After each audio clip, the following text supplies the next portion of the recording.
is actually like a pressure or tension that you feel when faced with a situation that's unpleasant or demanding or threatening. Stress is an automatic response to a demand or danger. Now your muscles tense up and your heart rate goes up. A rush of adrenaline gives you the strength and energy to deal with that stress. This is called the fight or flight response. Page. Now in 1950, Dr. Albert Ellis created this new form of therapy of one of the tools that Ellis developed was a formula A plus B equals C. Now if we understand this formula, life is very simple, easy to understand, and we'll be in control of our stress.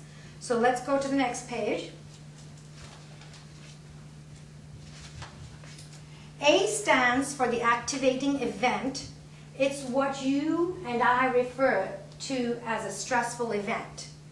So if a traffic jam is a stressful event for you, then that's A. B stands for your belief. It's what you think or believe when you encounter an activating event. So it's like, oh, I can't believe people are on a drive. It's the thought, it's the self-talk that goes on. That's B. C stands for the consequences. The consequences is what you feel as a result of what happened, plus your beliefs of what happened. So most people are not aware of the B stage. They just think, okay, it was a stressful event. There was an accident, I couldn't get to work on time, I'm so stressed, I'm late for a meeting, late for an appointment. That wasn't a stressful event, and the consequences is you're late. Okay? Now, they bypass the B because they think, oh, stressful event, the accident happened, and I'm stressed. Whether the activating event is a traffic jam, a long line, impending deadline, or a discount not taken at the register, if really A equal C, there would be no difference in how people react. Everybody would be reacting the same, right? If an event caused stress, then everybody would be stressed from that event. So why do people react differently to different situations, right? Now you can alter your thought at B by reframing them so that they're accurate, factual, rational, and clear. You can significantly lower your overall levels of stress and feel more in control by stopping your thought process at B, your self-talk, your belief. And you can say, you know what, it's okay, it's not my fault. You know, there's a construction going on, there's a traffic jam, and I will explain when I get to work, instead of getting worked up about it and getting stressed about the situation.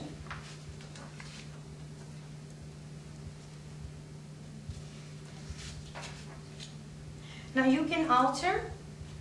Now what you say to yourself at stage B is called the self-talk. Sometimes it's positive, but most of the time we're doing negative self-talk. It's like, oh, you know, she's always late. Or, you know, if the weight loss is is an issue, then we're always doing this negative self-talk. I will never lose this last 10 pounds. We're always doing this negative self-talk. I'll never get anywhere. I'll never get that job. She's always better than me. We're always going through without even realizing, but it's running in our mind, and that's negative self-talk. Negative thoughts pass through your mind quickly, but they can leave their mark. Tiny little phrases like, I can't, it's too hard, I'm afraid, can sabotage your good intentions. And saying statements like should, could, would, just delete it from your vocabulary. You know, I should have done that, I would have done that. There are just useless words that cause stress and anxiety. Instead, we reframe it that, you know what, I would have done this better this way, I'd like to be this. In the present tense, I'm positive. Dr. Ellis also created another letter, D. He realized that people needed another device to work their way through stressful situations. So he added this letter D, and letter D stands for dispute. So you can dispute your thought. So when you have a negative thought that comes in, you can dispute it and say, oh, you know what, it wasn't that bad. It's not like I always do a bad job. Okay, I did my best today, and tomorrow I'm going to do even better. Always saying the word absolute words, always and never. If you think about it, they're untrue. Do you always do something? Do you never do something? Question yourself and dispute and put it into reality and in the right context. Learning how to dispute our irrational, muddled, negative, faulty self-talk, like in other words, what you think at B, is the key to reducing your stress at C, which is your consequences. Imagine that your thinking in a stressful situation is like consecutive station. It's a station that goes from A to B to C, continuously. You leave station A with your irrational thoughts and beliefs on board, so you rarely stop at station B. You travel non-stop right through to station C, but you are the engineer of your train. So you can make it stop at B and reevaluate, reframe, rethink of your negative self-talk and the situation that's causing the stress. So Dr. Elliott came up with this question: are you winning?